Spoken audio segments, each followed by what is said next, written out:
სალამ მეგობრებო, ეხლა პირდაპირ ეხლა ახალგაზრდებული ხმა მაქვს და უკაცრავად, მაგრამ ამ პირდაპირ საძინებული დამწერ პირდაპირ საწოლი დამწერ ვიდეოს, იმიტომ რომ ისეთი სიზმარი ნახე, ეხლა მე ავდგე იქ რაღაცა პავილიონები მოვაწყო და სტუდია გავმართო და რაღაც დამავიწყდება ნახევარი. უეჭველად უნდა მოყვე ეს ახლა. ამ ვიდეოს ახლა მე შევინახავ და ამ ახლა წელდედამიწაზე მაქვს ერთ ვიდეო დასადები YouTube-ზე. მე მაგას მოვიშორე, მე მაგ დასადები გაყალბებულ ისტორიაზე. ანუ პირველი მსოფლიო ომი რო არ მომხდარა, მეორე მსოფლიო ომის დროს რა მოხდა და ზოგადად რუსეთის მობილიზაციას უკავშირდება ეს პლუს რა, ორ ნაწილად იყოფა ხა ეს ჩემი სიზმარი. და ამას ვდებ სიზმრების დასაკრავ სიაში. ხო და მოკლედ ამ ორი ვიდეოს მე დავდებ ამას, შევინახავ და დავდებ. დღეს არის რომელიც? მე მგონი 13 ნოემბერია დღეს რა. მაგრამ იმ ორი ვიდეოს მე დავდებ ეხლა აი ამას რა. ეს უნდა გითხრათ აუცილებლად რა, ჩემი კედლები არ შეიმჩნიოთ, ბოლომდე არ არის ნორმალურად გაღებილი. ხო და ეხლა უნდა მოყვე, იმიტომ რომ ეს აი როგორ ვთქვა, აი ბოდიში და აი დილაზე რო საპირფარეშოში გასავლელად დადგები ადამიანი. დილაზე გამეღვიძა, ანუ იმის თქმა მინდა რომ ეს სიზმარი არ ყოფილა ძილის ღრმა ფაზაში შუაღამეს დასიზმრებული, იმიტომ რომ დილაზე 8 საათი იყო, 9 წუთები იყო რო ავდექი, გავიარე წყალი დავლი იქით აქეთ და დავწეკ ისევ და იმიტომ რომ გადაღლილი ჩამოვედი რაღაც სოფლიდან და ეხლა ნახეთ როგორ რაღაც არის, ანუ იმის ეხლა რა 2 საათი გავიდა, ანუ ამ 2 საათში, ანუ სადღაც 11 გახდა თუ რაღაცა, მოკლედ 9-დან 11-მდე დამესიზმრა ეხლა ეს სიზმარი. ეს უკვე აი ეს უკვე აღარ არის რეალობა. პლუს ეხლა არ დამავიწყეს წინა ერთი სიზმრის საკითხსაც უნდა შევეხო, ანუ დასაკრავი სიზმრების დასაკრავი სია, მაგიტომ გავაკეთე სპეციალურად YouTube-ზე, რომ უცებ რაღაცა განსაკუთრებული თუ დამესიზმრება ხოლმე. ეგეც შევწერო და პლუს სიზმრების არქიტექტურაზე ვისაუბროთ რა. პირველ რიგში, სანამ ამას დავიწყებ, წინა ერთი 2 კვირის წინ დამესიზმრა, სადღაც პარიზში თუ სადღაც ვიყავი და მოკლედ ვიღაცა მომზევდა თუ რაღაც, მოკლედ აი ქვებით მოკირწყლული გზა იყო, აი მოკლედ ჩვეულებრივი ევროპული გზა იყო, სადღაც ჩიხივით იყო შევედი, მოკლედ ამ დეტალებს მნიშვნელობა არ აქვს, ევროპაში ვიყავი, სადღაც პარიზში, მე მგონი და პარიზში დამყოფი არა ვარ ამ დროს. და ესე იგი, თან აი ჩვეულებრივად რეალობა იყო. და შევედი სადღაც თითქოს ვიღაც მომზევდა თუ რაღაც და ესე იგი საპირფარეშო თუ თან სააბაზანოსავით იყო, აი როგორ იცი, რო შედიხარ და შიგნით უკვე სახლივით სააბაზანო როა, მაგრამ აი ქუჩის კონტექსტში რო არ ჯდება რა, თითქოს პორტალში შედიხარ. მოგეთ შევედი, კარები მოვხურე და წამიერად გამახსენდა, პირველ რიგში ეს უნდა ვთქვა, წამიერად გამახსენდა რომ ესე იგი, რომ მეთქი მე ეხა სიზმარში ვარ მეთქი და მოდი შევამოწმო მეთქი, რომ აი ხელი რომ მოვკიდო სიტყვაზე, აი ხელი რომ მოვკიდო თქო რა, იმას რაღაცას, მყარი იქნება თუ არა თქო. და მოკლედ რომ დავხურე, ანუ შიგნიდან რომ მივხურეს რაღაცა სააბაზანოს კარები, სახელურს მოვკიდე ხელი რა. აი გეუბნებით ხახლა 100% გეუბნებით, სახელური იყო მყარი, როგორც რეალობაში. აი როდესაც გააზრებულად ეს გავაკეთე, მეთქი აბა მყარი იქნება თუ არა თქო. და დაჟე ვიგრძენ აი საბნის ქვეშ, აი ესე ვთქვათ, საბნის ვიგრძენი რომ საბნის ქვეშ ეთყობა ინსტინქტურად ესე ხელის მოჭერა გავაკეთე რა, აი ესე დაძაბულობაზე. ანუ გეუბნებით რომ სიზმარში ხელი მოუჭირე სახელურს და სახელური იყო მყარი. აი ეგრევე გამეღვიძა შოკში. ეხა ეს რა, ანუ ეს რაში გვეხმარებოდა, ეხა რასაც მოვყვები. ეს არის საერთოდ სხვა მულტივერსში შევდივართ, ჩვენ შევდივართ რაღაცა განზომილებაში. ეს არის 100%-იანი. ეს არის 100%-იანი. ეხლა უყურეთ რა დამესიზმრა ეხლა ამ დილაზე. ანუ ამ 9-დან 11-მდე დამესიზმრა ეს. ჩვეულებრივად რეალობაში ვიყავი შესული რა. მოკლედ ერთი ძველი მეგობარი, 1000 მეგობარი ყავდა ჩვენ ადამიანს სტუდენტობის დროს, იმის დროს, ამის დროს, რომლებთან ახლა კავშირი და კონტაქტი ისე დიდად აღარ გვაქვს, ხო? მეგობარი ბიჭზეა საუბარი რა, მამაკაცი, ანუ ერთ-ერთი მეგობარი, რომელთანაც რაღაც გაწყდა ურთიერთობა, ეთყობა გულში რაღაცა მქონდა დარჩენილი სათქმელი სალაპარაკოსავით, 100%-იან გეუბნებით, რომ იმენა მე იმ ტიპს ველაპარაკე რა. შეიძლება იმ ტიპმა ან ეხლა ნახოს ეს სიზმარი, ანუ ეს ჩვენი საუბარი, ან მერე ნახოს, მაგრამ მოკლედ რა. რაც კი რამე გულში მქონდა დარჩენილი, თან თავის უბუდის ტერიტორიაზე ვიყავით სადღაც, რაღაცა უფისი უქირავებია თითქოს, რემონტში ქონდა. მერე ვითომ სამინისტროს დაქვემდებარებაშიაო, ვიღაცა ხალხი იყო, მერე ვიღაცა ნაცნობი გოგო შემოვიდა კიდეც. აი სადღაც როგორ გითხრათ რა, ოფისში რო ვიღაცას გაული. ჩვეულებრივი რეალობა იყო. მერე ეს ბიჭი გვერდზე გავიყავდა და ვილაპარაკეთ, რაღაცები გულში რო ქონდა ხინჭად, ორივე ვილაპარაკეთ. ხელი ჩამოვარდით, ეხლა თან ის პერიოდია რაღაცა, ძახია ხოლმე ეს რაღაც ეზოთერიკები, რომ სექტემბერი, ოქტომბერი არისო, ანუ ძველი კი არა და რა ქვია მაგას აი უსარგებლო ურთიერთობების გაშვების დრო და თითქოს ეს იყო გასაშვები. ანუ ტიპს ველაპარაკე თემებზე და დაჟე მეუბნება, ну ცოტა ესეთი ფულის მოყარული ტიპი იყო რა, მეც კი არ ფულის მოყარული, მაგრამ ის სხვანაირად რა და ისაო короче, მე ვარ დამიწყებიაო, მამაშენმა რომ მამაშენმა უთხრაო დედაჩემსო რა, რომ აი მანქანას რო ვიყიდიო 40 ისაო, მანქანას რო ვიყიდიო, შემდეგ ჯერზეო 50, ანუ ვიკისრებო $50 ჩემზე იყოსო რა და მამაშენსო მანქანა უყიდიაო, ну რაღაცა წლების წინ ყავდა მამაშენს მანქანა, ხარ ყავს, მაგრამ მამაშენს მანქანა უყიდიაო და ის საკისრებელია ხო რა და თითქოს ვალივით მომთხოვა და მოგეთ ჩამირიცხე $50-იო რა. ხო და მეთქი, კაი, ხამწავს არ მაქვს, მაგრამ ამ ერთი თვის განმავლობაში მექნება მეთქი და ჩაგირიცხავ მეთქი. ანუ წავედი მაგ კომპრომისზეც და პლუს სათქმელი რაც იყო და თითქოს იმიტომ რომ ოღონდ დამთავრდეს ამასთან ურთიერთობა აღარ მიდა, მეთქი ოღონდ დამთავრდეს ყველაფერი რა, ანუ უნდა წამოსულიყავ. ეხლა ანუ საერთოდ ეს თემა თან რაღაც ბახში გავედი თქვით, აი ჩვეულებრივი რეალობა იყო რა. ხო და ეხლა რაზე რისი თქმა მინდა. ეხლა რატო გაყალბებული ისტორიის იმ მეორე მსოფლიო ომის შემდგომ მეორე მსოფლიო ომის შემდგომ რატომ დავდებ ეხლა აი ამ ვიდეოს რა? რატომ არის ეს მნიშვნელოვანი? იმიტომ რომ ის ჯერ უნდა გაიაზროთ კარგად ის ამბავი. მე ბაბუაჩემზეც ვიტყვი, ჩვენი ბაბუები მეორე მსოფლიო ომში ხო დაეცნათ გმირულად ესე რომ ვთქვათ. ეხლა ნახეთ რა ხდება. მოკლედ აი ეს რაღაცა სისულელი, მაგრამ ჩვეულებრივ რეალობა იყო. თან როგორი რეალობა, ის გაჩერებული კადრი კი არა. რაღაცა მესამე-მეოთხე სართულზე ხო ვიყავით. ხალხი მოძრაობდა, უცხო ხალხი ვიღაცები ლაპარაკობდნენ რაღაცა ნამიოკებს რო გირტყავენ, რაღაცა გნიდა ლაპარაკები, ну ნეგატიური სიზმარი იყო, მაგრამ მე ქვევით ჩამოვედით, ანუ ლოკაციები იცვლება, განა გავჩით გავხრით. იქ წავიდა რაღაცა და მე მოკლედ იქ სადღაც საპარკინგი ადგილთან იდგა ეს ბიჭი და მე მეთქი არ ვიცი რატომ არა ტელეფონი მივეცი მეთქი დამიკავე მეთქი თუ რაღაცას ვაკეთებდი აქეთ ვიყავი გამოსული. ეხლა გადავდივართ მოკლედ იმის თქმა მინდა რომ სათქმელი რაღაცა თითქოს რომ მქონდა დარჩენილი ამ ტიპთან ესე იგი მოვიოხი რა, პატარა საქმის გარჩევა იყო რა, ესე ძველი მეგობრობის დონეზე რა, ჭუბი არა, მაგრამ ცოტაც არ ეკლდა რა. ხო და მაგრამ იქ ჭუბი ისეთ დონეზე თუ მოხდებოდა, იმას იგი ადგილზე გაუხრიტავდი შუბს, ისეთი მაჩხუბი აღარ მოხდებოდა რა, ამიტომ ესე ვთქვათ რაღაცა ესე ვთქვათ გაუშვი რა, ძველი ურთიერთობა თითქოს რა, ეს კი კარგად იყავი რა, შეგხვდები სანამ, კაი გამარჯვებას გეტყვი და გამარჯვებ, მორჩა რა, არ არის მეტი საკმარისი. მოკლედ აქ სრულდება სიზმარი, მაგრამ ანუ კონტექსტი არ გაწყვეტილა, ეგრევე გადადის მეორე სიტუაციაში. ეხლა ნახეთ რა ხდება. მოკლედ ეს ამას ტელეფონი მივეცით რაღაც და უცებ აქეთ გამოვედი საპარკინგი ადგილი და ვიღაცა კაცი 50 წლის კაცი ცოტა გავხდარი მაღალი მიძახის რომ ლაშავ შენ წამოყვევი მეო რა ვიღაცა მეთქი ამის თანამშრომელია რაღაცა უნდა მომცეს შენ წამოყვევი მეო მე გავიდა ანუ კორპუსის ქვეშაში და საპარკინგი იმაში გავიდა იმno მანქანები ეყედა ჩვეულებრივად შევაღე კარები და ხო მოვდივარ მეთქი, მაგრამ მე ვიბრძანდებით მეთქი და მობილიზაცია, მაგათ ახლა რუსეთში ხო არ ხო არის მობილიზაცია, უკრაინაში მობილიზაცია და ომში რომ იყავთ რა. ომში რომ იყავთ ხალხი. ხო და აი იმაზე სავალდებულო შემოწმების თემაზე ვარო თუ რაღაცა, მაგათ ამოდი ჩემთან რა, ეხლა კომისარი რო არის რა, კომისრებს რო ჯარში ეგრევე მიყავთ, არც რო არ გეკითხებიან. დავე წავედ შემოწმება რაღაცა ეს აიგრე რა.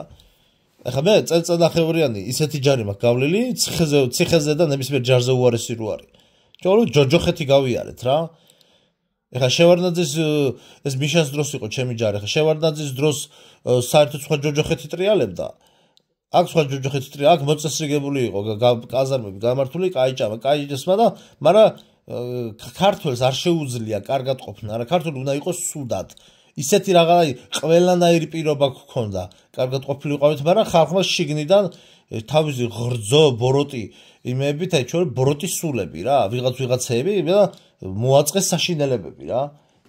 ხო და ჩვეულებრივ ჯოჯოხეთი გავიარეთ, ციხეშიც ნამყოფი ვარ, ანუ ესე რაღაცა სწავლებაზე ვიყავით შესული და მეთქი თქვენ და ზმაო 64-ში ყოფილიყავით, მე ციხე გამივლია მე თქო, ანუ ამ შედარება ისიც თქვა მინდა რომ ანუ აი ამ ტიპებს ვისაც ესენი მიყავთ და მოყავთ და ომებში მიყავთ ხალხი ვერ ვიტან რა. მიუხედავად იმისა რომ ბატალიონში საუკეთესო ჯარისკაცის სიგელი მაქვს აღებული. და ანუ სამხედროობა ჩემი ესე ვთქვათ უსაყვარლესი საქმიანობა არის ოღონ ისეთი ცოტა სუფთა გაგებით და სუფთა ამერიკული გაგებით რა. ამერიკული გაგებით, როდესაც კონტრაქტში რაც წერია ის რო სრულდება. და არა ქართული ვარიანტები რა, კონტრაქტში რა წერია სუფეხებზე რო კიდიათ. მოკლედ, მიხურა კარები ამ ტიპმა, წამოდი შენ წავედი მივდივართო. ანუ სადღაც შემოწმებაზე მივდიოდით რა. უნდა წაგიყვანო. მე უცებ იმაზე დავიძაბე რომ ტელეფონი აქ არა, ის ბიჭი ციხ აღარ იყო. მეთქი ტელეფონი თან არ მაქვს მეთქი. ტელეფონი თან არ მაქვს მეთქი, მეთქი მე გავაჩერე, მეთქი მოიც სად მიყავარ. თქვა წამოკლევი სიტყვას, გავიარ შემოწმება, ხო?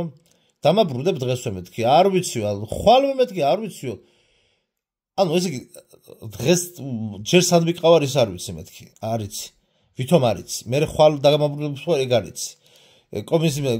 კომისია რო გავიარეთ, ეგრე თვითონ ჯარისკაცები რო წაგვიყვანეს, ვითომ არ ვიცით სად მივდივართო და თბილისიდან წაგვიყვანეს იმაში. ჯერ სენდაკში, მერე ფოთში, მერე ბათუმში. ება ფშერაშუაში და არ იცოდა რო გეკითხათ. და ესე რომ გაბოდიალებენ აი ეს ადამიანად რო არ გქთულა და იმას ვერ ვიტან რა. მეთქი გავლილი მაქვს სავალდებულო ჯარი, ჩაულებრივ ტიპს ველაპარაკებოდი სახეში. რა არაფერი დაბინდული და პიქსელები გაფუჭებული არ იყო, ტიპს ველაპარაკებოდი, ბოლოს უყვიროდი რა. მეთქი სავალდებულო ჯარი მაქვს, გავლილი აღარ გაგივათ მეთქი ეგ ყველაფერი მოხდილი მაქვს ვალი რა. ხო და ისა და ანუ ტიპმა მეთქი დღეს დამაბრუნებს, სად მიყავარ ის არის და შეიძლება ერთი თვის მერეც არ დამაბრუნო მეთქი რა. და ეგ რა ხდება მეთქი. აღარ გაგივათ მეთქი. ეხლა და თუცებ გამოვიღვიძე ძალიან გაბრაზებულმა. ეხლა რისი თქმა მინდა. უნდა გავიხსენოთ კიდევ ერთხელ. აი ამ სიზმრისეულ მულტივერსებში, ნუ ის მეგობრებთან თემა გასაგებია, ყველას გქონია რაღაც, მაგრამ აი ხა მოდი შევეხოთ, მინდა აი ამ სიზმრის დასაკრავსიაში მინდა შევეხო. რომ დაფარული იქნება ეს სათაურიც, ანუ სხვა სათაური იქნება და აქ მინდა რომ გამომწერება მოусმინონ ამას რა. პირველ რიგში იმას ვიტყვი, რომ ძალიან ბევრი ადამიანი ინანებს იმას, რომ ჩემი YouTube არხი არ გამოიწერა და არ მისმენ და ამდენი ხნის განმავლობაში. მე ამას არანაირად სუდად არ ვიძახე, გეუბნებით რომ ინანებს. ძალიან ბევრს მას შეიძლება სიცოცხლე გადაერჩინოს იმით, რომ ჩემი YouTube არხი აქვს გამოწერილი და ამას მარკეტინგული გათვლით არ ვიძახი. მე უძვირფასეს ინფორმაციებს გავცემ. მესმის რომ ზოგს გიჟი ვგონი ვარ, მაგრამ აი მე ეხლა ვარ ხახნო, ანუ ცოდნის საერთოდ სხვა ლეველზე. აი საერთოდ სხვაგანა ვარ. ხო და ეხლა ნახეთ რა ხდება, მე არა ვარ განათლებული, მაგრამ ცოდნები მე გარკვეული ტიპის ისეთი ცოდნები და ინფორმაციები მიჭირავს ხალხში, რაც ჩვენ გადარჩენაში გვეხმარება. და აუცილებლად ჩვენ ასევე ჩვენ ვისაუბრებთ იმაზე, რომ განათლება არის ის, რაც ჩვენ გეხმარება გადარჩენაში და არა უმაღლესის დამთავრების დიპლომი. ანუ გადარჩენაში და გარკვეული ტიპის რაღაცა შენს ფორმირებებში და ტრანსფორმაციებში უნდა დაგეხმაროს ადამიანი.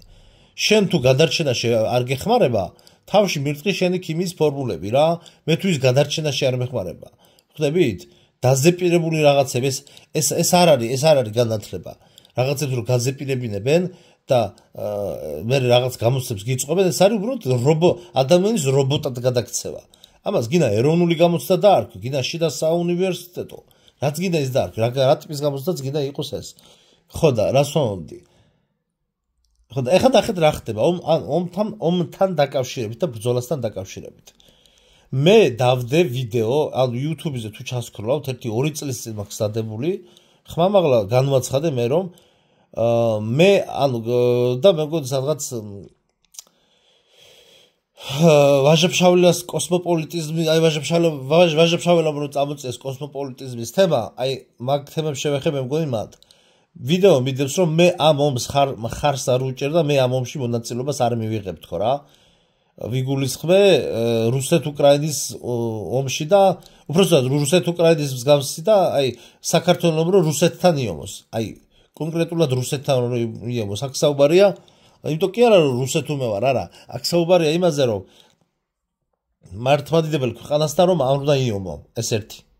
მეორე, აქ ის კი არ იგულისხმება მარტო რომ რუსეთს არ ეომო, არამედ რუსეთის მხარეზეც არ უნდა ვიომოთ. ჩვენი ბაბუები შესაძლოა კი ბატონო გმირები არიან, კარგი ხალხი არიან და ასე ვთქვათ, დიდი გვარიშვილები არიან რომ დაეცდნენ და ასე შემდეგ, მაგრამ იცვლება დრო, იცვლება ინფორმაციები, ხდება ადამიანების გამოღვიძება. ის რაც მოხდა ჩვენი დიდი ბაბუების დროს, რაც მოხდა და იმათ რომ თავი გაწირეს, თქვა საბჭოთა კავშირში არ დამარცხებულიყო, ეს არ ნიშნავს იმას, რომ დღესაც ჩვენ ანალოგიურად უნდა მოვიქცეთ. და არ უნდა შევადაროთ ის სხვა მომენტი იყო, სხვა მდგომარეობაში იყო იქ ხალხი და ასე შემდეგ. და ეხლა ისე თქმა მინდა. ანუ რუსეთი უკრაინას ხომ ებრძვის და პირიქით რაც ერთად ხო ომი ხომ მიდის. პირველ რიგში უნდა ვიცოდეთ ეს რომ ეს პოლიტიკოსები ეს ყველანი ერთი სასტავია. აქ მიდის ორგანოებით ვაჭრობა, 1000 რაღაცებით ვაჭრობა, იქ 1000 იმაზე 1000 რამეზე ვისაუბრე რუსეთ-უკრაინის ომზე რა, იქ 1000 რაღაც ვერსია იყო. პლუს და ეს არის ხორცსაპიკები მანქანა. აი ახლა ერთ-ერთი ბლოგერი იმას ამბობს, რომ ეს ომი ამ ომებსო თვითონ ეს სხვა ცივილიზაციის წარმომადგენლები აწყობენო და იქამდე არ მორჩება ეს ომებიო, რომ სანამ არ მიხვდება ხალხი, რომ საზოგადოება სანამ არ მიხვდება, რომ დებილები არიანო. ანუ ჩვენო დებილები ვართო. ეს ტიპი ამბობს ეს ბლოგერი რა. დებილები ვართო, რომ ესე თავდახრილები მივდივართ ომში და ვიბრძვით რა. და ხოცავთ ერთმანეთს და ამიტომ ჩვენო სხვა ცივილიზაციების წარმომადგენლები გვეუბნებიან, რომ თქვენო ხართო დებილებიო რა. ანუ დებილები ხართო, ანუ სულელები ხართო. იმიტომ რომ და იქამდე იქნება ომებიო, სანამ არ გამოიღვიძებთო, სანამ არ გამოიფხიზლებთო, რომ აზზე მოხვიდეთო რა. ხო და აი ეს ზუსტად ეხა მე ამ ბლოგერს ნაწილობრივ ვეთანხმები, რომ პროპაგანდის ესე თქვა პროპაგანდის იმის ქვეშ არის. ეხა ჟაკ ფრესკოსის ამოვიწერე დავსკრინდე ეხა წიგნისთვის მინდოდა. ჟაკ ფრესკოსის სიტყვები იყო რომ ბოდიში როგორი ის იყო რაღაცას იმას გადაგაქცევენო, ერთი რაღაც ეწერა და მეორე იყო, როდესაც ომი მოახლოვდება, უცებ პატრიოტებად გადაგაქცევენო თუ რაღაცა რა. ხო ხდებით? ამ პატრიოტიზმით манипуляცია რა. ხო და ანუ აქ ეხლა რისი თქმა მინდა. ეხლა ნახეთ, რუსეთს ომი ხო მიდის.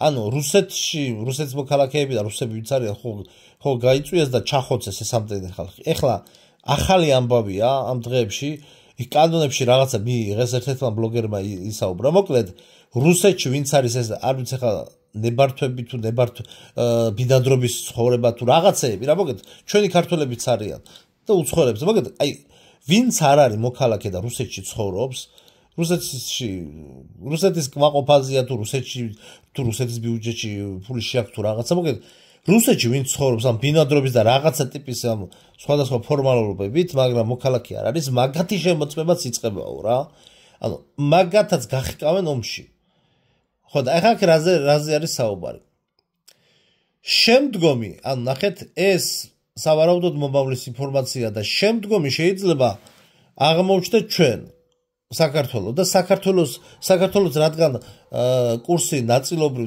თითქმის 90%-ით რუსეთისკენ აქვს აღებული კურსი ეხლა ეს სუდია თუ კარგი ამას თავი გავონებოთ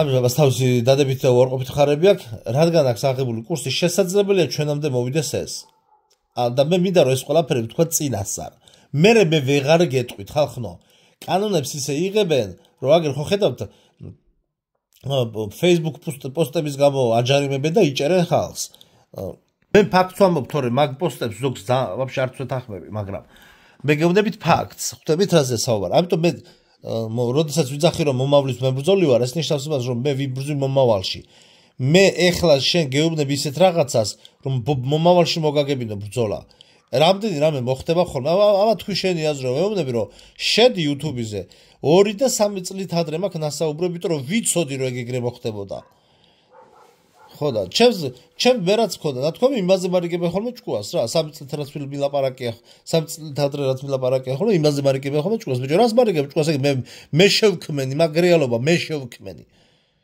ხო და ახლა ისე თქვა რომ მე მიტინგებზე აქ რუსთაველზე მიტინგები რო იყო და რაღაც იქ ალეკო ელისაშვილმა თუ ვიღაცამ გააჟღერა რომ ესენი რუსეთისკენ მიგვაქანებენო მიგვიქაჩებიან და მე მობილიზაციაშიც მიგვაღებინებენ მონაწილეობასო და აი იქ გამკრა გულში ძალიან ცუდად რა ეს არ ვიცი მე ხა იქ რომელიღაცა პოლიტიკოსმა არ მახსოვს ელისაშვილი იყო რომელი იყო რომელმა თქვა ანუ ეს არ ვიცი მე ნახე არ ვიცი მე ეს დავალებული ქონდათ და სპეციალურად გააჟღერებინეს წინასწარ თუ უბრალოდ თავისი ვარაუდი თქვეს მე ეს არ ვიცი მაგრამ ძალიან ცუდად გამკრა გულში აი ეს იყო მესიჯი საზოგადოების წინაშე რა თითქოს და ერთი რამე უნდა ითქვას ხალხნო რა რომ კიდევ ერთხელ გიმეორებთ არათუ რუსეთის წინააღმდეგ ჩვენ რუსეთის ხარეს არ უნდა ვიომოთ ეხლა მე პირდაპირ მივმართავ იმ ადამიანებს რომლებიც არიან რეალური და გამოღვიძებული ადამიანები ბოტებს ნახეთ ნაწილობრივ გადაპროგრამირებული ბოტები ვინც არიან შეიძლება იმათაც შეიგდონ ცოტა ტვიჩი შეუშვან მაგრამ ნახეთ ახლა მე თქვენ მოგმართავთ მე ამას სხვა ვიდეოში შეიძლება ვერ მოგმართოთ აი მოგმართავთ გეუბნებით რომ არანაირ რომში არ უნდა მიიღოთ მონაწილეობა შეიძლება ნახეთ მე ვიდეოში ვისაუბრე TikTok-ს რომ შესაძლებელია მუსულმანური ქვეყნების ოკუპაცია ნახეთ აქ რა საქმე თქვა და არაბებზე და ვიღაცებზე როდესაც ხდება მიწის გაყიდვა პირველ რიგში ნახეთ ერთი რამე უნდა ვთქვათ რომ პირველ რიგში სანამ გაყიდულ მიწების ტერიტორიებზე სადღაც ან მუსულმანური ქვეყნები თუ რაც იქნება ხო იმათა სადღაც რაიმე დაპირისპირებას ვინმე დაიწყებს პირველ რიგში ხალხმა უნდა მოკითხოს პასუხი იმათ ვინც ეს მიწები გაყიდა არა მთავრობამ გაყიდა მაგრამ პირველ რიგში თავიანთ მეზობლებს და თავიანთ თავებს იმიტომ რომ თელმა საქართველოს გაყიდა თითქმის რა ვისაც ხელში რამე ეჭირა ყველაფერი გაყიდეს ყველამ არა მაგრამ ნახევარ ქვეყანამ გაყიდა მიწები მე ზოგი იმად იყიდა ზოგი ინვესტორმა ზოგმა მთავრობამ ანუ პირველ რიგში სანამ ვინმესთან ობს დავიწყებთ უნდა გამოვარკვიოთ ჩვენ ვინ არის შიდამტერი ჩვეულებრივ მოქალაქეობებსა და მთავრობას შორისაც ასევე და პირველ რიგში დიალოგის დონეზე პასუხი გავცეთ რომ შენ ხარ მტერი ოღონდ შენ ხარ მტერიო ესე იმან კი არ უნდა უთხრას ვისაც ანალოგიურად გაყიდული აქვს პოლიტიკოსებში რო არიან ყველაფერი რო გაყიდეს ფულის გამო და ერთმანეთს მტერს უძახენ არა აი მე მაგალითად როდესაც ვიბრძვი აი ხა დღემდე ვიბრძვი საკუთარი მიწა-წყლის გამო მამა-პაპისეული მიწა-წყლის გამო ვიბრძვი მამაჩემ მეუნდება შედო ვერ გაძახი მიწებითო ბიჭო აი სად მე მოვითხოვე ქობულეთში გონიოში აფხაზეთში მიწა ჩემი მამა-პაპისეული მიწა რომელიც შესაძლებლობა განიავდეს და მე ღმერთის წინაშე ვარ ვალდებული მამა-პაპისეულ მიწას მოუფრთხილდე რა უნდა მოვიდეს ჩემამდე რომ არ გაიყიდოს ხვდებით ყველა ოჯახში დგას ეს პრობლემა მე აი პატრიარქმა თქვა ესეთი რაღაც რომ შენ უნდა გადაარჩინო და შენ უნდა დაიცვა შენი წილი საქართველოს მე ჩემი წილი საქართველოსთვის მე უკვე ვიბრძვი ხვდებით მე ამას თითქმის აი რა ვიცი 20 წელი ამ ბრძოლაში ვარ 20 წელი ამ ბრძოლაში ვარ და ვერ მოვიყვანე საკუთარი ჩვენი ოჯახისეული მამა-პაპისეული მიწები ჩემამდე რომ გზაში ოჯახის 1000-მა წერვა არ გაყიდოს გზაში ანუ შიდა ომი მაქვს ეს ყველა ოჯახში ხდება თითქმის ხო და ანუ მე როდესაც ეს შიდა ომი მაქვს მე მაქვს უფლება რომ მე ვიღაცას უთხრა რომ შენ მიწა რო გაყიდე შენ მტერი ხარ იმიტომ მე მიწა არ გამიყიდია მამა-პაპისეული გესმის როდესაც შემეძლო გამეყიდა და ჯიპი მეყიდა და ნაშებთან ერთად მაგრად მეგულავა ხვდები მე შემიძლია ვთქვა მაგრამ აი ვიღაცა რო გაყიდა და პორშეები იყიდეს და ისინი იმათ არ შეუძლიათ სხვა ამხილონ გესმის მე აქ კაი ბიჭის როლს კი არ ვთამაშობ მე რომელიც მიბრძოლია და დღემდე ამ ბრძოლაში ვარ და ვინც ანალოგიურად სხვაც არის ესე მას შეუძლია რომ ამხილოს ის ვინც გაყიდა ქართული მიწა ხვდებით ანუ ამ არაბულ ინვესტიციებთან ბრძოლის ფორმატი ეს საერთოდ სხვა რამეა ეს არის საერთოდ ეს არაბებთან კი არა გვაქვს ჩვენ ბრძოლა ჩვენს თავებთან გვაქვს ბრძოლა თორე დედამიწაზე სულ არაბებიც იარსებებდა, აფრიკელებიც და ყველაფერი რა. მაგრამ შენ რის დებასაც მიცევ მატრიცულ სიმულაციაში ყველაფერზე მატრიცა თან ბოლომდე გადაგივლის რის დებასაც მისცემ რა. იქნები სუსტი ყველაფერს იყიდის. სამოთხესავით ქვეყანა გვაქვს, ხო ხვდებით? ხო და ამიტომ აქ არის საუბარი რაზე რომ რუსეთთან მიმართებაში ჩვენ სხვა ფორმატი გვაქვს. ანუ ეხლა თქვენ ნახეთ ვიდეო რომ პირველი მსოფლიო ომი არ მომხდარა რაღაცა შეიძლება პატარა შეტაკებები იყოს, მაგრამ დიდი საჯარისო ნაწილების გადაადგილება ფიზიკურად ვერ მოხდებოდა, იმიტომ რომ უბრალოდ ტექნიკაც არ არსებობდა და სარკინიგზო ის არ იყო გაყვანილი ნორმალურად და გზები არ არსებობდა, სამრეწველო ინდუსტრია არ არსებობდა თითქმის არაფერი ჯერ და მეორე მსოფლიო ომის დროს გასაეხლა მეორე მსოფლიო ომის დროს აი გეუბნებით რა. ჩვენ ვართ ხარაგაულიდან რა, დიდ ბაბუაჩემი არ ხარ, ბაბუაჩემის მამა იყო ხარაგაულიდან. კალენიკე. მეორე მსოფლიო ომის დროს თან მე ამის უფლება მაქვს და იმიტომ ნახეთ რა როგორი ანუ რა ტიპის ბაბუის შვილიშვილი ვარ, ნახე შვილთაშვილი ვარ. მეორე მსოფლიო ომის დროს ეს ბაბუაჩემი კალენიკე დაიჭრა და ჩამოვიდა. და ჩამოიყვანეს ლიკანში მკურნალობდა, ფეხში იყო დაჭრილი, ქუსლში თუ სადღაც რა. ჩამოიყვანეს და ყველანაირად ეკუთვნოდა რომ უკვე ვეტერანი იყო და აღარ წასულიყო, აღარ იწვევდნენ რა, მორჩა. დაიჭრა და იმკურნალა და მორჩა. მაგრამ იქ ომი მიდიოდა და თან პლუს აქ თავრობაში ყავდა პირდაპირ ისა ძმიშვილი თუ ბიძა თუ ვიღაცა რა პირდაპირ რა. ეგენ მოვყევი მე ტელეგრამზე ვინდა რა რადონის კავშირებზე იყო საუბარი რა. ხო და ტოვებდნენ რა აღარ წახვიდეო რამდენი ყავდა 3 4 ორი ბიჭი ორი გოგო ყავდა 4 შვილი ელოდებოდა და ნახეთ რაზეა საუბარი 4 შვილი ელოდებოდა ხარაგაულის ერთ-ერთ სოფელში და იქო ჩემი ძმები იბრძვიანო იმკურნალა ფეხზე და კალენიკე და წავიდა უკან იმაში რა ქვია ომში და დაიკარგა მე აი მე ვიტყვი მოდი ესე თქვა ბაბუაჩემზე რა აი მე ვიტყვი კონკრეტულად ბაბუაჩემზე ჩემს სუბიექტურ აზრს რა დანარჩენი ვისი ბაბუებს სად დაეცა და გმირი ზოგჯერ ცოცხალი ადამიანმა შეიძლება არ მოკდეს და ისეთი ქმედება ჩაიდინოს რომ ისიც გმირი იყოს ანუ ვაჟკაცობა და გმირობა ამაში ანუ აქ ის კი არ იმაში კი არ მდგომარეობს რომ რუსეთის ხარეს იბრძოდა მაინც და მაინც და ნაციზმი დავამარცხა და სტალინი და ჰიტლერიც მაგაცები იყვნენ გაზრაზე მელაპარაკები ყველანაირი კულებით დასტურდება დაგეგმილი ომი იყო დოლარი გააბატონეს მსოფლიოზე მაგაზეც ბევრ რამე ვისაუბრე მაგრამ აი როგორც ცოტნე დადიანის არ იყოს რა როგორც აი ცოტნე დადიანის სიტუაციის არ იყოს აი ბაბუაჩემი რო ადგა და თავის ძმაკაცები არ დატოვა იქ ხო ის ძმაკაცები შეიძლება აღარ შეხვედროდნენ იქ ზოგი დახვედროდა ზოგი სხვაგან გადაყვანილი სხვა ფრონტის ხაზზე მაგრამ აი ისინი რო არ დატოვა და იმათ რო შეუერთდა როგორც სამოსელ პირველში რო არის დონ დიეგო როგორც უერთდება მე მდინარეში რო წვება და კვდება ვისაც გაქვთ სამოსელი პირველი წაკითხული დონ ჩანაშვილის აი ბაბუაჩემი მოიქცა დონ დიეგოსავით თან წავიდა და მაინც შეუერთდა იმ ბრძოლას და აი ამაში აი ძმები რო არ მიატოვა ამაში გამოიხატება ვაჟკაცობა და გმირობა პირველ რიგში და არა იმის გამო რომ რუსეთის მხარეს იბრძოდა ხვდებით რუსეთის მხარეზე ბრძოლის თემა და წაყვან ეს იყო პროპაგანდა რაზეც ხალხი დაქვემდებარებული იყო მაგრამ დღევანდელ ეპოქაში ინტერნეტის ეპოქაში თუ ჩვენ ვერ მოახერხებთ გამოღვიძებას საზოგადოების რაღაც ნაწილი მაინც ძალიან დიდი პრობლემა გქონია ხალხს რა რატომ მოგიყევით ეს რომ მაშინ სხვა რაღაც ხდებოდა სხვა სიტუაცია იყო და იქ უბრალოდ პლაკატი დაახატინეს 1-2 ქთოიძეს და იმას ისეთი პლაკატი როძინა მათ ზავიოთ და რაღაცა რა ხო ხვდებით ისეთი რომ მაშინ ინტერნეტი არ იყო ისეთი პლაკატები დაახატინეს ამ ხატრებს რომ ხარა მუსიკები სამხედრო მუსიკები რომ ხალხს ისეთი ჟილკით გავარდა ხალხი თავები შეაკრა იმას გასაგებია ნუ ვერაფერს ვერ იზავდნენ მას როგორც ახლა მე სიტყვაზე ჩარში რო ვიყავი მე შენ უკვე მექანიზმის ნაწილი ხარ უკვე შენი ნება უკვე აღარ გაგაჩნია მივდიოდი ჩვენს ომში ოქროაშვილმა უნდა ავწიო ჭიქაო კაცო